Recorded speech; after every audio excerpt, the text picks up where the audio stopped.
Tonight, our ABC7 I-Team with the story of a Chicago mobster who was recently denied clemency by President Trump and has now died behind bars. Eyewitness News investigative reporter Chuck Goudie joining us tonight with last details. Chuck.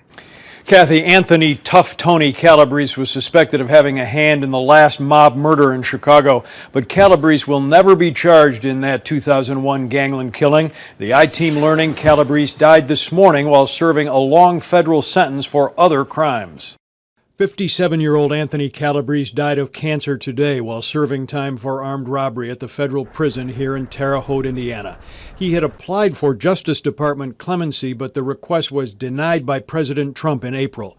Tough Tony's attorney, Joe the Shark Lopez, was still arguing in federal court for a last-minute compassionate release from prison, in this filing 10 days ago stating that Mr. Calabrese's condition has deteriorated and he has been placed in hospice care. But death arrived before the judge's ruling. According to Lopez, prison officials had made an arbitrary and capricious decision to keep Calabrese locked up in an attempt to get him to waive his Fifth Amendment right against self-incrimination.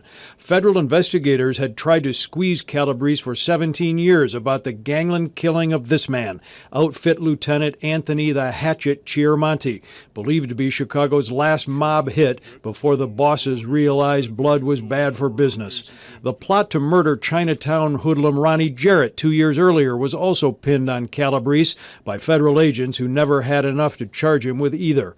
Investigators always depicted Calabrese as a stone-cold enforcer. Calabrese was not related to the more notorious Outfit family with the same last name, led by the late hitman Frank the Breeze Calabrese.